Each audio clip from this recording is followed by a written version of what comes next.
Hi guys, welcome back to my YouTube channel. ನಾನಿವತ್ತು ಮೊಟ್ಟೆ ಸಾಂಬಾರನ್ನ ಹೇಗೆ ಮಾಡಬೇಕು ಅಂತ ತೋರಿಸ್ಕೊಡ್ತಾ ಇದ್ದೀನಿ. ಎಲ್ಲರೂ ನನ್ನ ಚಾನಲ್ನ ಲೈಕ್ ಮಾಡಿ, ಶೇರ್ ಮಾಡಿ, ಕಾಮೆಂಟ್ ಮಾಡಿ, ಹಾಗೆ ಸಬ್ಸ್ಕ್ರೈಬ್ ಕೂಡ ಮಾಡ್ಕೊಳ್ಳಿ. ಪಕ್ಕದಲ್ಲಿ ಕಾಣಿಸೋ ಬೆಲ್ ಐಕಾನ್ ಕೂಡ ಕ್ಲಿಕ್ ಮಾಡಿ. ಏನೇನು ಇಂಗ್ರೀಡಿಯೆಂಟ್ಸ್ ಬೇಕು ಅಂತ ಫಸ್ಟ್ ನೋಡ್ಕೊಬಿಡೋಣ ಬನ್ನಿ. ನೋಡಿ, ಕಾಯಿ, ಬೆಳ್ಳುಳ್ಳಿ, ಕೊತ್ತಂಬರಿ, ಶುಂಠಿ, ಈರುಳ್ಳಿ, ಟೊಮ್ಯಾಟೊ ಇಷ್ಟು, ಮತ್ತು ಚಕ್ಕೆ ಲವಂಗ, ಇಷ್ಟು ಇಂಗ್ರೀಡಿಯೆಂಟ್ಸ್ ಬೇಕಾಗುತ್ತೆ. ಇದನ್ನೆಲ್ಲ ನಾವು ಮಿಕ್ಸಿ ಜಾರ್ಗೆ ಹಾಕಿ ರುಬ್ಕೊಳ್ಳೋಣ. ಫಸ್ಟು ಕೊತ್ತಂಬರಿ ಒಂದು ಇಡಿ ಹಾಕ್ಕೊಳ್ಳಿ.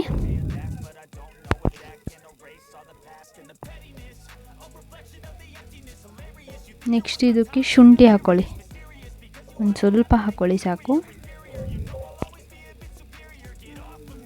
ಅದಾದಮೇಲೆ ಬೆಳ್ಳುಳ್ಳಿ ಹಾಕ್ಕೊಳ್ಳಿ, ಒಂದು 10ರಿಂದ 15.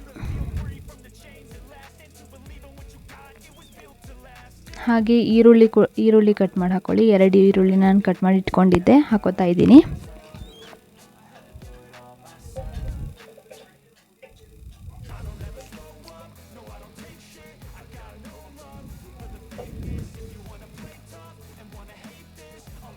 ನೆಕ್ಸ್ಟ್ ನಾವು ಇದಕ್ಕೆ ಚಕ್ಕೆ ಲವಂಗ ಹಾಕ್ಕೊಳ್ಳೋಣ.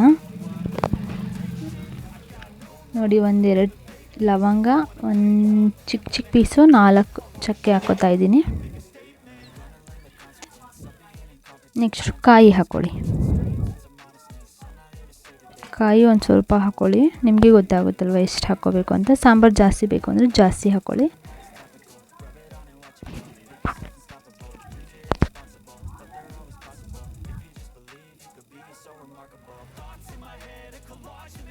ನೆಕ್ಸ್ಟ್ ಟೊಮೊಟೊ, 4 ಟೊಮೊಟೊನ ಹಚ್ಚಿಟ್ಕೊಂಡಿದ್ದೆ, ಹಾಕೋತಾ ಇದ್ದೀನಿ.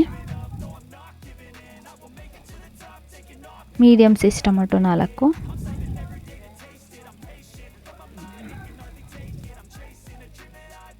ಓಕೆ, ಇದೆಲ್ಲ ಫುಲ್ ಗ್ರೈಂಡ್ ಮಾಡ್ಕೊಳ್ಳೋಣ ನಾವು.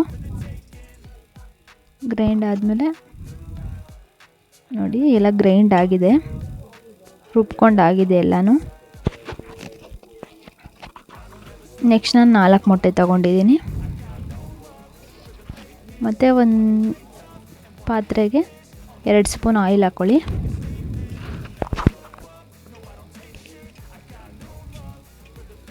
ನೆಕ್ಸ್ಟು ಒಗ್ಗರಣೆಗೆ ಒಂದು ಅರ್ಧ ಈರುಳ್ಳಿ ಕಟ್ ಮಾಡಿ ಹಾಕ್ಕೊಳ್ಳಿ.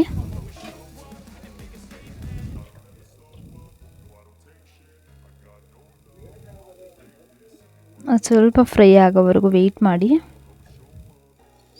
ನೋಡಿ, ಇವಾಗ ಬ್ರೌನಿಷ್ ಥರ ಆಗಿದೆ, ಫ್ರೈ ಆಗಿದೆ. ಇವಾಗ ಮಸಾಲೆ ನಾವು ರುಬ್ಬಿಟ್ಕೊಂಡಿದ್ವಲ್ಲ, ಆ ಮಸಾಲೆನ ಹಾಕ್ಕೊಂಡು ಇದು ಸ್ವಲ್ಪ ಫ್ರೈ ಮಾಡ್ಕೊಳ್ಳೋಣ. ಚೆನ್ನಾಗಿ ಫ್ರೈ ಆಗಬೇಕಿದು, ಹಸಿ ವಾಸನೆ ಎಲ್ಲ ಹೋಗಬೇಕು.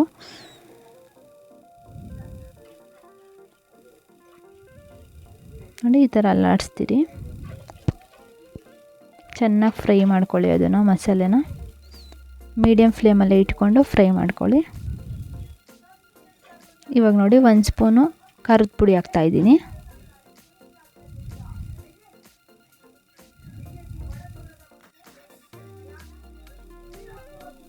ಮಿಕ್ಸ್ ಮಾಡಿ, ಅದು ಹಾಕಿದ ತಕ್ಷಣ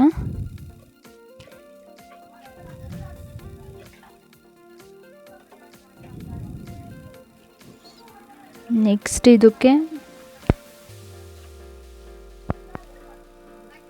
ಧನಿಯಾ ಪೌಡರ್ 1 ಸ್ಪೂನ್ ಹಾಕ್ಕೊಳ್ಳಿ, ಧನಿಯಾ ಪುಡಿ.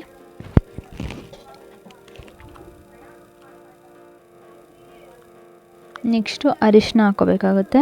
ಅರಿಶಿನದ ಪುಡಿ ಒಂದು ಅರ್ಧ ಸ್ಪೂನ್ ಹಾಕ್ಕೊಳ್ಳಿ ಸಾಕು. ಆಮೇಲೆ 1-2 ಸ್ಪೂನು ಕಲ್ಲುಪ್ಪು ಹಾಕ್ಕೊಳ್ಳಿ.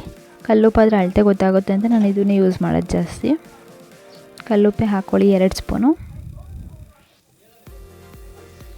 5 ಮಿನಿಟ್ಸ್ ಇದೆಲ್ಲ ಮತ್ತೆ ಫ್ರೈ ಮಾಡ್ಕೊಳ್ಳಿ. ಎಲ್ಲ ಮಸಾಲೆ ಎಲ್ಲ ಹಾಕಿರ್ತೀವಲ್ವ, ಅದೆಲ್ಲ ಸ್ಮೆಲ್ ಹೋಗಬೇಕು.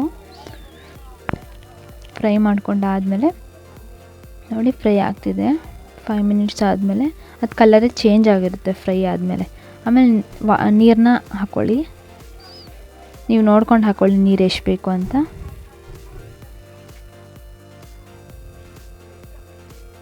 ನಾನು ಜಾಸ್ತಿ ಗಟ್ಟಿ ಮಾಡೋಕ್ಕೆ ಹೋಗಲ್ಲ, ಮೀಡಿಯಮಲ್ಲೇ ನೋಡಿ, ಸಾಂಬಾರಲ್ವ ಇಷ್ಟು. ಇದು ಚೆನ್ನಾಗಿ ಕುದಿಬೇಕಾಗುತ್ತೆ, ಒಂದು 15 ನಿಮಿಷ ಕುದಿಸಿ.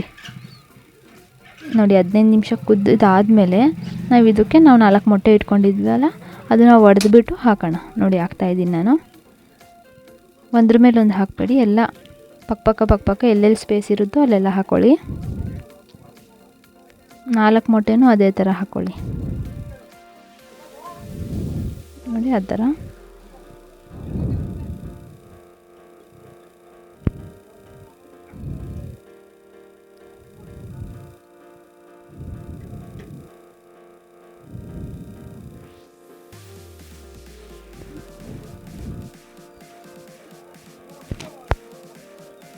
ಮತ್ತು ಅದು ಕಡಿಮೆ ಫ್ಲೇಮಲ್ಲಿ ಇಟ್ಕೊಳ್ಳಿ. ಅದು ಒಂದು 10 ನಿಮಿಷ ಬಾಯ್ಲ್ ಹಾಕ್ಬಿಡಿ. ಅದರಲ್ಲೇ ಮೊಟ್ಟೆ ಬೇಯಬೇಕಲ್ವ, ಅಲ್ಲಾಡ್ಸೋಕೆ ಹೋಗಬೇಡಿ.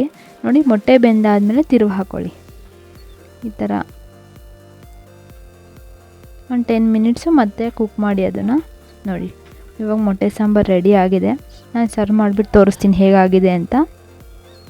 ಕೆಲವರು ಮೊಟ್ಟೆ ಬೇಯಿಸ್ಬಿಟ್ಟು ಹಾಕ್ತಾರೆ, ಅದು ಟೇಸ್ಟ್ ಇರೋಲ್ಲ. ಇದು ತುಂಬ ಟೇಸ್ಟಿಯಾಗಿರುತ್ತೆ. ನೋಡಿ ಹಾಗಾಗಿದೆ ನೋಡಿ ಒಂದು ಮೊಟ್ಟೆ ಫುಲ್ಲು. ನೋಡಿ ರೆಡಿ ಆಗಿದೆ. ಇಷ್ಟೇ ಸಾಂಬಾರು ರೆಸಿಪಿ, ತುಂಬ ಸಿಂಪಲ್ಲಾಗಿರುತ್ತೆ, ತುಂಬ ಟೇಸ್ಟಿಯಾಗಿ ಕೂಡ ಇರುತ್ತೆ. ಇದು ಚಪಾತಿಗೆ ಎಲ್ಲನೂ ಚೆನ್ನಾಗಿರುತ್ತೆ, ರೈಸ್ಗೆ ಮಾತ್ರ ತುಂಬ ಚೆನ್ನಾಗಿರುತ್ತೆ. ಮುದ್ದೆ, ಚಪಾತಿ, ರೊಟ್ಟಿ ಎಲ್ಲನೂ ತಿನ್ಬೋದು.